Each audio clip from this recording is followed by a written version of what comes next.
Aloha and welcome to Ehana Kako, a weekly program on the ThinkTech Hawaii Broadcast Network. I'm Keli'i Akina, president of the Grassroot Institute. You know, Hawaii has got to be one of the best places on earth to live. We've got sunshine, we've got air, we've got breezes, we've got the warmth of the day and the cool of the night. And as a result, we have some lush agriculture, just verdant here, that we can grow. But you know, nature sometimes needs a little bit of help, and that's where science comes in. And there is so much good that is being done today by the scientific community in order to feed not only those of us on Hawaii, but also across the world. I get to talk today with somebody that is really going to help us understand this. He's an agronomist. Now, that's one of the first questions I'm going to ask him. What's an agronomist? My guest today is Dan Clegg. He happens to be a manager over at the Monsanto Corporation on the island of Maui. He's very familiar with the science of soils and agriculture. And I'd like to welcome him to our program as we get into some of the issues surrounding growing food here in Hawaii. Dan, welcome to the program. Thank you, Dr. Akina. Well, I'm so glad that you're here. Please call me Keli'i. Okay. And aloha, I'm so glad you're here. You've lived in Hawaii now for about what, 10 years, 12 years? So it's been about 25 years. The first 5 years I lived in Hawaii was here on Oahu. I was in the military. That's where I fell in love with our state. Wonderful. And then ultimately moved to Maui. And my wife and I have been on Maui together now for 18 years. I've met your wife, a Yes, lovely you have. lady. And now, did you, when you were 3 years old, say, I want to grow up to be a soil scientist? No. No, I think I thought I was going to be a fireman or an go. astronaut or something of that nature, but I always admired my father.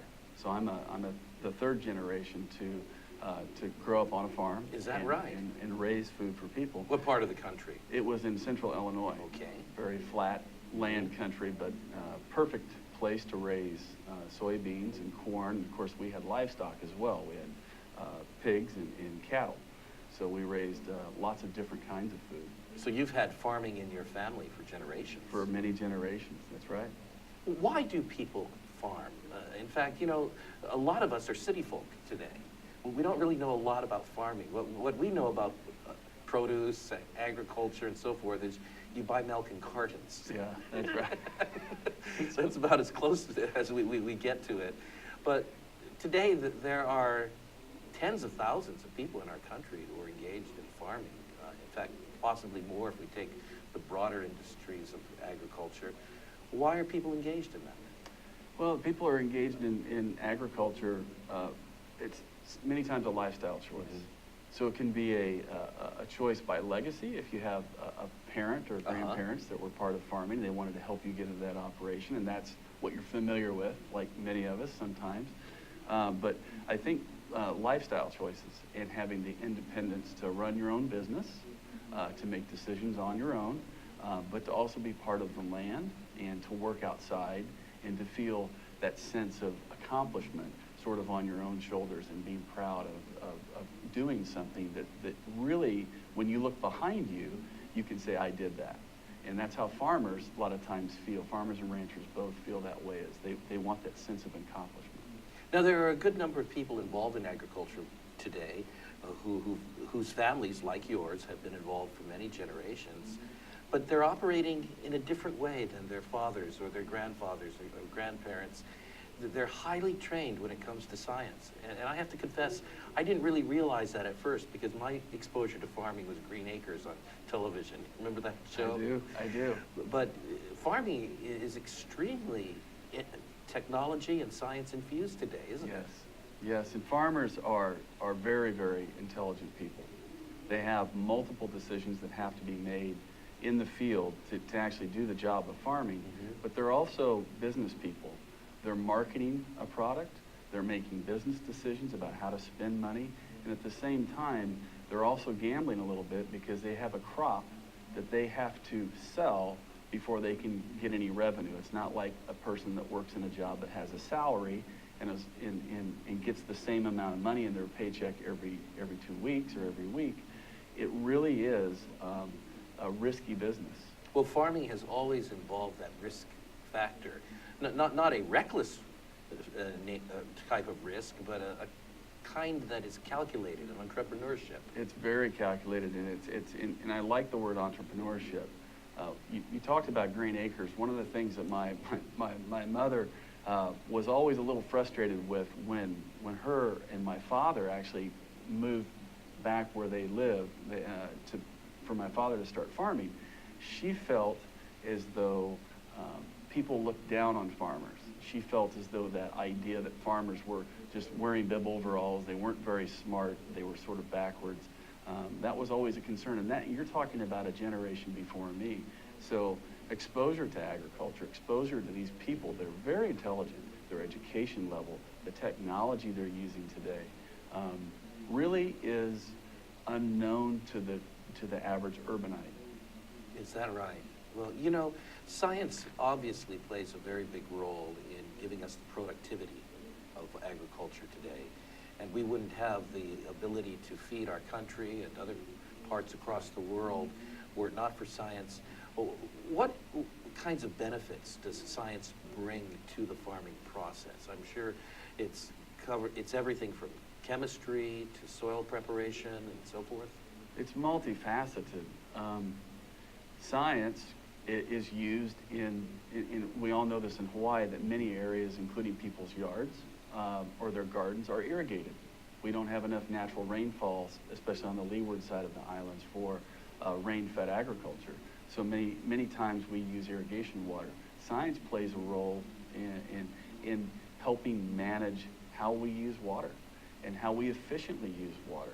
If you use science to its benefit, you can actually reduce the amount of water that you're using to raise the same crop, the same yielding crop. As we did, say, 20, 30 years ago, we can raise the same crop in some cases with half as much water because we dole that water out at an appropriate rate based on this information that we have.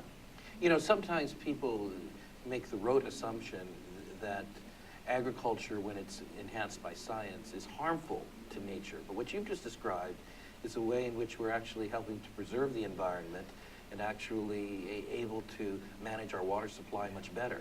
Water supply, the amount of fertility, fertilizer needed for crops, and the amount of inputs that you have for pest management tools is another way that science is helping us use tools that have a much lighter footprint, tread more softly on the environment, but do the same job. You're based here in Hawaii on the island of Maui, but I'm sure you're aware of the global impact of science and technology on agriculture and the ability to feed people. Can you tell us just a little bit about that? Because, you know, we're facing quite a world that is filled with scarcity, a world that is filled with problems that have been very difficult to solve for decades and centuries. But today, is it true that more people are being better fed than ever before in history?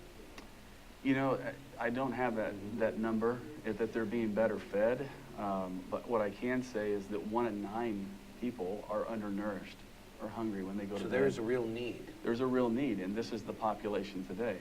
Population on the earth has doubled since I was a kid, and we look at adding 2 billion more people on the planet. One of the challenges we face in agriculture is actually getting food in the right spot. And I think that's part of the challenge. So how do you empower farmers all around the world, especially where these food deserts exist, in providing them with the right tools? The one thing that's really should be embraced about modern agriculture is technology is mobile. Knowledge is mobile. And so if you take technology and knowledge and you take that and put it in the right place, you will improve the lives of people that need it the most. Otherwise, people in remote parts of the world are left to what nature provides, whether it's parched land, unarable soil, lack of water, and so forth. So science has the capacity to go to where they are and actually empower them with solutions. That's true, and in many cases, in many parts of the world, people are farming the same way that in the U.S. we were farming in the 1920s and 30s. That's right. And we think about what happened with the Dust Bowl. We think about how we manage our soil practices and how that led to the development of the soil and water conservation districts. This all happened in the 1920s and 30s, And we have places in the world that are essentially, it's like going back in time, and education is a key component of helping them produce more food with a better economic footprint and a better environmental footprint. What are some of the ways in which agriculture in Hawaii is benefiting from scientific technology today? You know, one of the things that I can think of when you look at Benny, and we talked about the water issue, right? So we have a scenario, for example, you know, at Monsanto, one of the projects that we've done has been water efficiency, and that literally was taking basic technology to the field and saying, how much should we be irrigating? When should we be irrigating? And how do we pull that number down to as low as possible while maintaining the same quality of crop? Now that's absolutely crucial here because we consider water to be our most precious resource. And being on an island in the middle of the ocean, we don't have a limitless supply of fresh, clean water. Yeah, that's exactly right. So we were in a scenario, we had one project, it was here on Oahu, where we took one farm and deployed this science and technology to manage our water system, and we were able to save over 40 million gallons of water in 1 year. And that's a sustainable. That's incredible. It's a huge number, and it's a sustainable number, meaning we keep those practices in place, and we are able to continue to save year over year those kinds of numbers. And if you use that on all of the farms that a farmer has, then those numbers multiply. Mm. You know, when I think about the technology that you're describing, I think about the ancient Hawaiian people and the fish ponds, the ahupua'a from the mountain down to the ocean that they had. They were quite ingenious in using technology as available at that time. And as they came in contact with Western people, eventually they adopted those technologies as well. Do you see science and technology as part of that ancient process continuing? I believe it is, and I believe we do a better job. Agriculture is a really, it's a difficult way to make a living. Mm-hmm. There's only 2% of us that actually grow food for other people. But the 2% of us actually impact a big portion of property. If you think about the square footage that we impact, because you need a farm to raise food. So farmers have always had this challenge of how do we use the resources but use them wisely. And I will say that I believe with the new technology, the new ways of thinking, the new collaborations where you're blending technology and culture together, we're doing a better job now of managing those resources than we ever have in the past. Dan, do you have any examples of how technology and culture may be working harmoniously or being blended together right now in our islands? Yeah, you know, when I speak of culture, let's talk about our openness towards immigrants to the state of Hawaii and our openness towards diversity. Right. We started up an agricultural park that we were able to create small farm lots. We have a partnership between Island Palm Communities and Hawaii Agricultural Foundation to create opportunities for immigrants to be able to come to Hawaii and actually be able to be local farmers and producing the needs for local farmers. From a cultural standpoint, Hawaii has always been open arms to those that are willing to contribute. Well, that's very fascinating. We're going to talk a little bit more about that and the relationship between science, technology, and the culture here in Hawaii when we return after a short break. My guest today, Dan Clegg, is helping us to understand a bit more about the role of science and technology in providing food. And when we come back, I'm going to ask him for some adventures that might be a little different than what he planned on when he became an agronomist. Adventures in dealing with the public and some of the public knowledge and response to science here in the islands. And you'll not want to miss any of that, so don't go away. We'll be right back after this short break. Hi, aloha. My name is Chris Leatham, and I host a show called The Economy and You. The show plays every Wednesday at noon. And on my show, I bring on guests who are interested or working in the technology space. And so I'd like you to come and watch the show and learn with me about all the sort of exciting things that we're doing in Hawaii to build and grow our economy ecosystem. So I'd like to say aloha, and I look forward to seeing you on the show. Thank you. Aloha, my name is Josh Green. I'm a senator from the Big Island. I work in the ER there. But on Tuesday afternoons, I get to come and spend 45 minutes to an hour with Jay Fidel and the ThinkTech staff. They're terrific professionals. They help us to bring some of the leading cutting-edge topics here across our state to you. So you can join us at our show on healthcare in Hawaii to talk with leaders from across all the spectrum of health in our state, or you can join us for any other show where we talk about economic development or tourism or some really eclectic programs too. So really, we'd love to see you here on our show. Thanks for joining us and thanks for supporting us. Aloha, welcome back to Ehana Kako. We're here every week on the ThinkTech Hawaii Broadcast Network. I'm Keli'i Akina, president of the Grassroot Institute. Everybody here in Hawaii has heard the venerable old saying, E pule kako, which means let's pray together. Well, at the Grassroot Institute, we also like to say, E hana kako, which means let's work together. Think of the alternative. Let's not work together. Then nothing gets done. And that's one of the beautiful things about Hawaii. It's a place that we can come to work together regardless of political background, regardless of cultural or racial background. It really doesn't matter. And that's one of the values that we stand for at the Grassroot Institute. And most definitely at ThinkTech Hawaii. I'd like to say thanks to Jay Fidel, producer of ThinkTech Hawaii, and to the tremendous crew of volunteers and staff who are doing a great job from our studios in downtown Honolulu. You can watch us 24 hours a day now on thinktechhawaii.com. And by the way, why don't you send us a note to our Twitter site, ThinkTech Hi, ThinkTech HI. Just hashtag us, ask a question of me or of Dan, or make a statement, and we'll catch your tweet, I suppose. That's what you call it, right? In just a moment. I'm back now with Dan Clegg, agronomist. And Dan, you did a great job introducing us a little bit to the spirit of your adventure as an agronomist, from boyhood living on a farm to going to school and gaining some scientific background and now being able to apply it to your family's long-term practice of being farmers.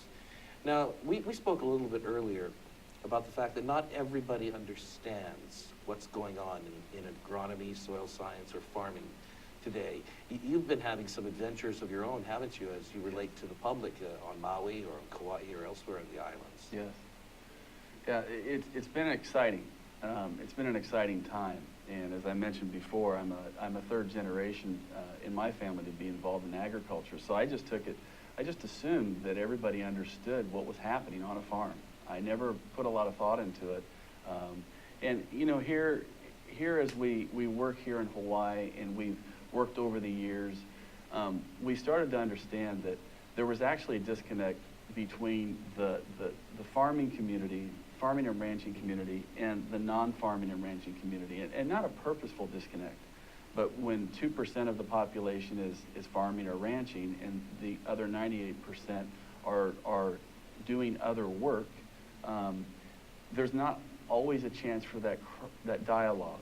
And that's been what we have discovered, is that we now have to have a distinguished and very important conversation with non-farmers and non-ranchers so we all understand what our jobs are and why we do what we do. Well, I think that in general, there's not a lot of knowledge about the role that science and technology play in farming and in production of food. And sometimes when there's not a lot of knowledge, there's fear.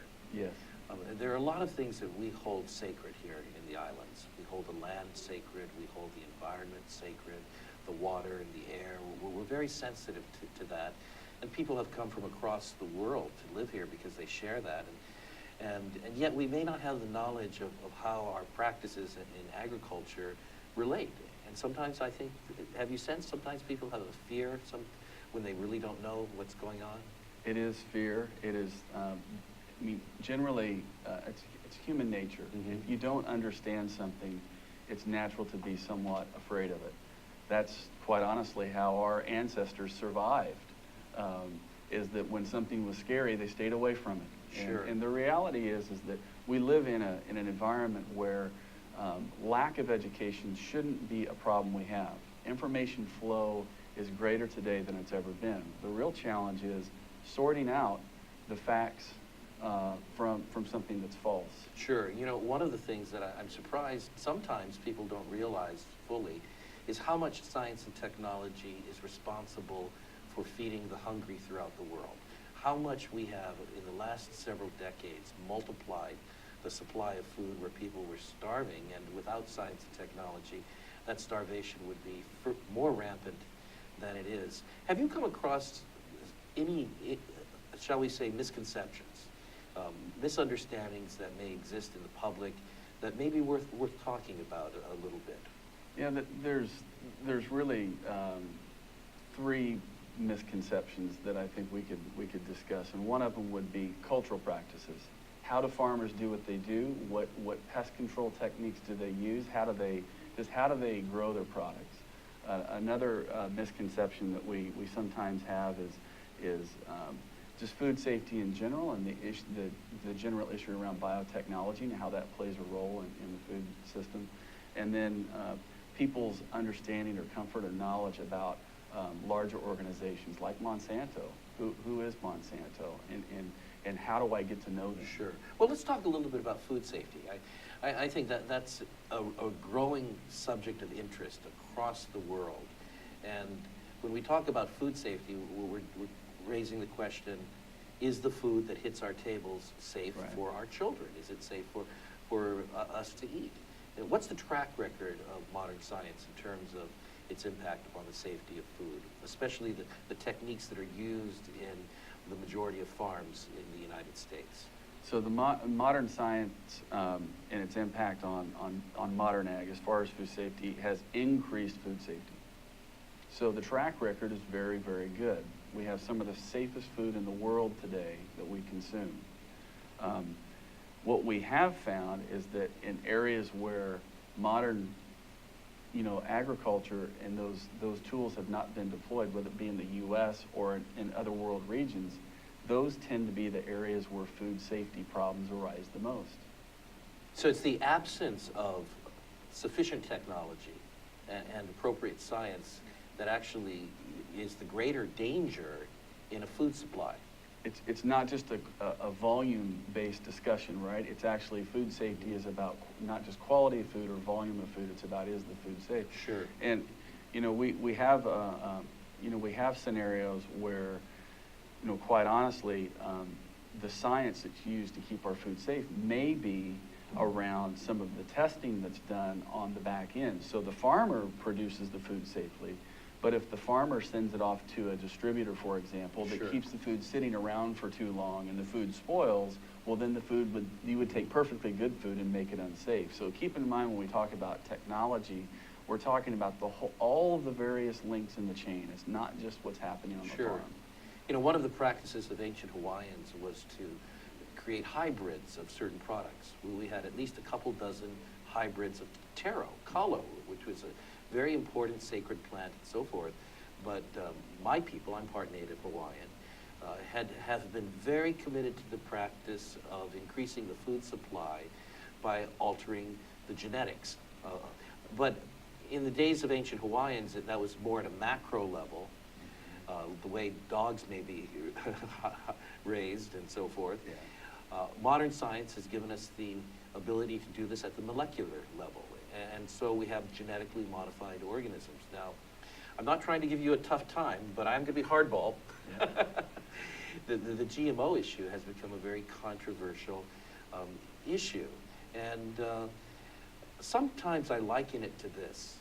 Today we have a fairly low amount of nuclear energy being used to supply fuel. And I sometimes wonder if that's partly because our first experience with nuclear power was the bomb. So there's some kind of psychological fear that's there that maybe we could clear up with some more information. How safe are GMOs for people or products that actually come from genetic modification? The track record is perfect. It literally is a perfect record, and that sometimes makes the conversation difficult because it's not in our nature as humans to accept absolutes. Now, when you say perfect, you're talking about studies that show whether there has been harm brought to individuals or populations that consume genetically modified organism-produced produce. That's correct, and we're also talking about quite simply, we're talking about when we say GMO, or we're saying something that's transgenically, if we use transgenics in our plant breeding process, we're talking about simply one single piece of the recipe that creates a single protein. Our bodies are full of these proteins. Sure. And the reality is that when you check those out and you check those against consumption, you look at having over 3 trillion meals that have been fed. We have these products that have been on the market for over 20 years, and you have not one stomach ache, if you will, not one tummy ache in the process. The biotechnology and GM products continue to come out with a perfect record. Now, here's the interesting thing. Very often people will say, that's according to your studies. And then they will have their studies. And I feel sorry for the average person like myself who's not a scientist.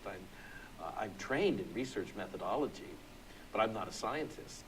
And so, is there a way to distinguish between somebody saying, you've got your studies, we've got our study, and we've got one more study than you've got, and our studies say this? Because I think in the eyes of the public, a lot of times it's both sides shouting at each other saying, we've got our studies and so forth. How do you respond to that? Well, you have to look at the studies that actually go through a peer-reviewed process. Okay, now that's an important term, peer-reviewed.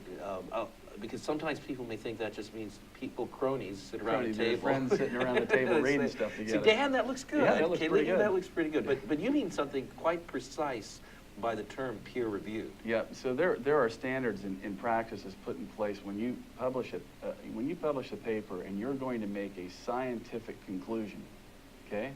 You're making a scientific conclusion. It goes through good laboratory practices. There's a baseline for how those reports, the information is collected, and how those results are processed, and how the information is looked at. And then that goes into a report that's written, just like turning in your term paper to your teacher, right?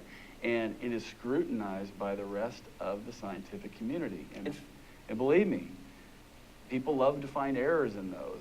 I'm glad you said that, because you know that's really how you build your career. That's right. You prove your teacher wrong, or you prove the industry wrong. Right.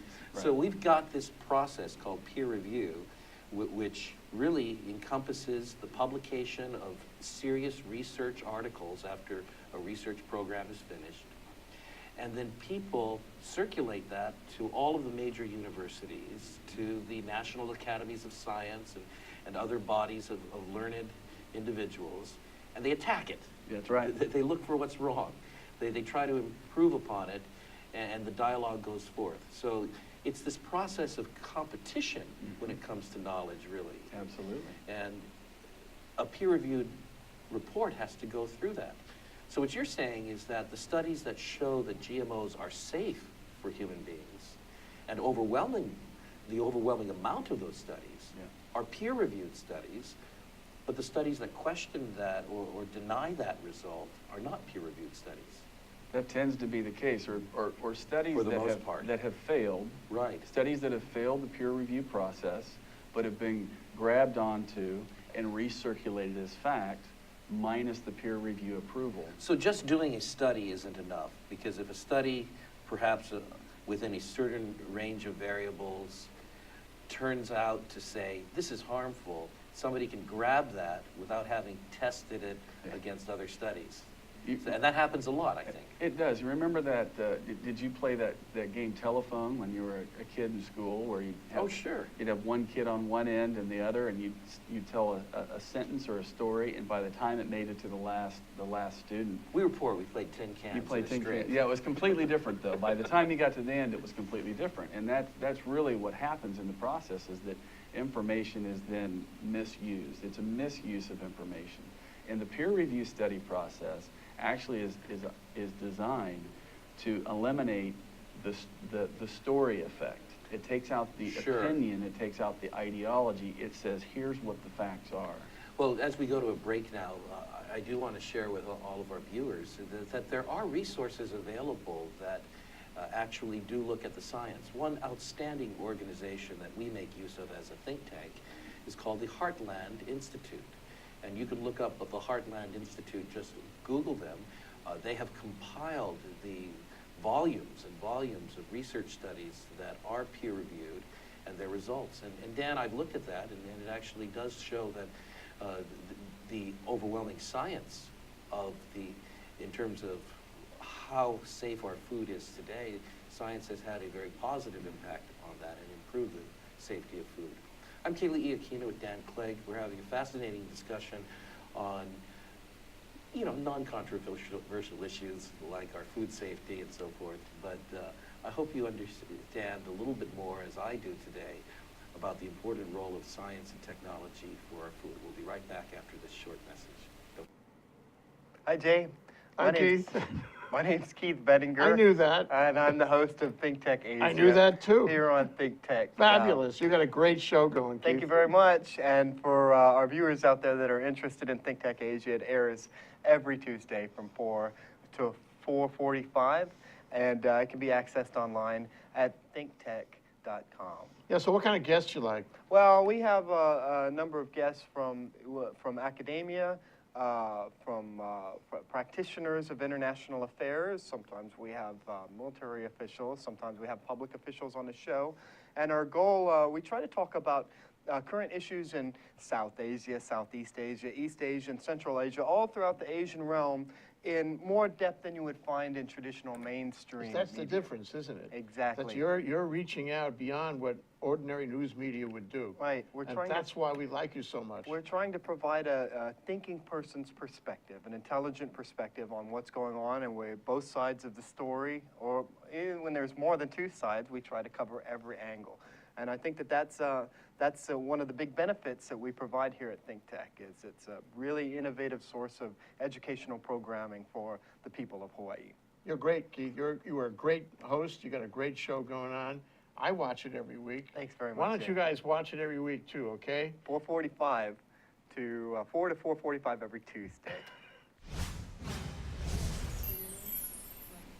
Aloha, welcome back to Ehana Kako. We're here every week on the ThinkTech Hawaii Broadcast Network. And please be sure to go to thinktechhawaii.com to get a copy of this program.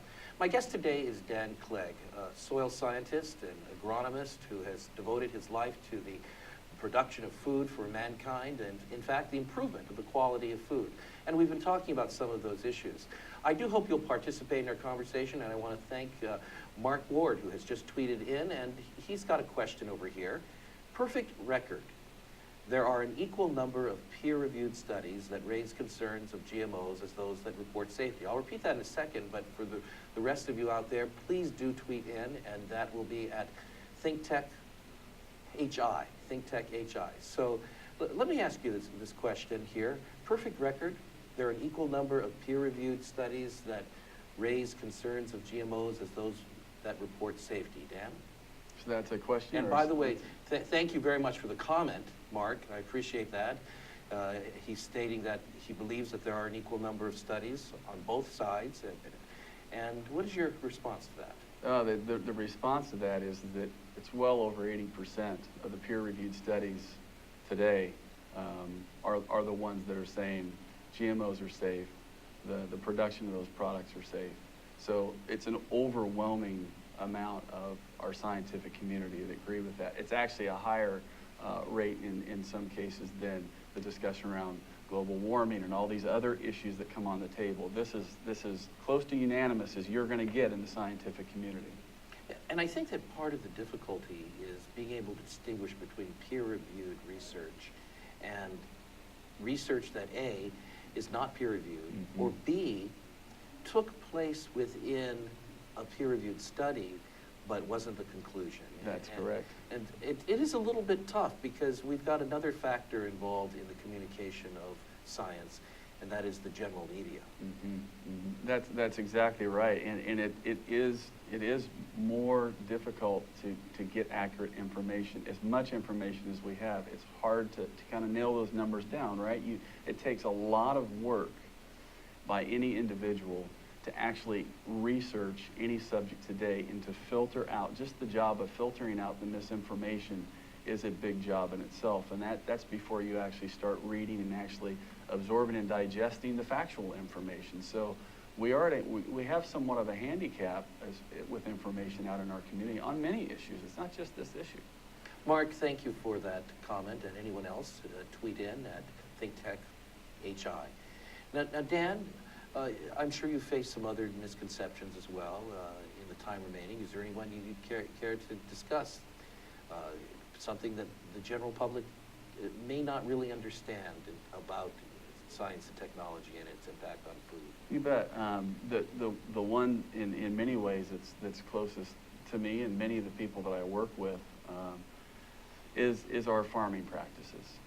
One of the questions that comes up to us all the time is how many pesticides do you spray? What kind of pesticides do you spray? That's a question that's surfacing more and more now, and it's a valid question. There are also questions about our tillage practices, our sustainability efforts, our efforts towards making sure we have beneficial insects, and we can talk about that a little bit. Butterflies. Just think of Mother Nature as a whole, and think about how agriculture and Mother Nature coexist, and think about how many different areas that people have questions. They want to know, how are you farming and doing a good job farming while at the same time doing a good job taking care of Mother Nature? And that's something that we do, and I'm really proud of that. There's a strong sense sometimes that anything involving business, industry, science, and so forth is at odds with Mother Nature. Have you ever seen that dichotomy put together? But as you're pointing out, there are practices that science and business can take that can actually improve upon and better the conditions of nature. That's correct. I will tell you that if I look back at the family farm that I grew up on in the 70s and 80s, and I look at the cultural practices that were considered normal in America during those years,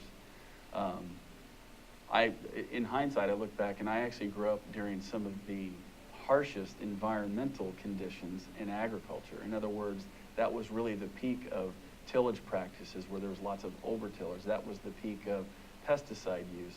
Here we are many, many years later, and after looking back at American agriculture today, other areas in the world, and looking at how we farm in Hawaii today, right now agriculture has the lightest footprint on the land that it's ever had. And it's primarily because of the use of biotech crops, the reduction in pesticide use, and the reduction in tillage, and that makes for a lighter footprint, a softer footprint on our island home and into our community. Now, Dan, you work for a global company, but here in Hawaii, there are a lot of farmers who are family farmers or who simply are trying to make a living off the land and so forth. Are they harmed by the anti-science movement? Would they be harmed if we had extraordinary restrictions on the use of GMO or extraordinary labeling requirements and so forth? And there's a whole range. A whole range. I know I've generalized and lumped them together. Because sometimes we think that this is something that is pitted against corporations. But what about the average small farmer? The average small farmer is and rancher. They've all got skin in the game, primarily because you start taking choices away from farmers and ranchers. You start to eliminate their ability to actually choose how they want to farm, choose how they want to raise these crops. They're following the rules, they're following the regulations, they're doing things safely and effectively. It's just as you start to reduce those choices and make farming more and more difficult and more expensive, we'll have less than 2% of people farming. People will have no motivation to farm. We have a tweet over here, Box Jelly. Live Dan Clegg from, that's telling us live Dan Clegg is talking on ThinkTech Hawaii. Well, it's our tweet. All right, great. and with that, let me ask you in just a closing minute after I say thank you very much for being here with us today. What is your vision, your dream? What do you want to accomplish as a scientist committed to the process of food production here in Hawaii? In fact, if you'd like, you can look right into that camera and tell our audience. Well, my dream is that we actually start having a conversation. My dream is that we come to the table, we find common ground between agriculture and the community. And we talk about what's best for the community, what's best for all of us. How can we work together? Well, that's wonderful. Thank you, Dan, for being on our program today. And all of you who have tuned in and watched this either live or as one of our recordings, I want to thank you for watching ThinkTech Hawaii's weekly program called Ehana Kako. Don't forget to contact us and to keep tweeting to us at ThinkTech High. Until next time, I'm Keli'i Akina. Aloha.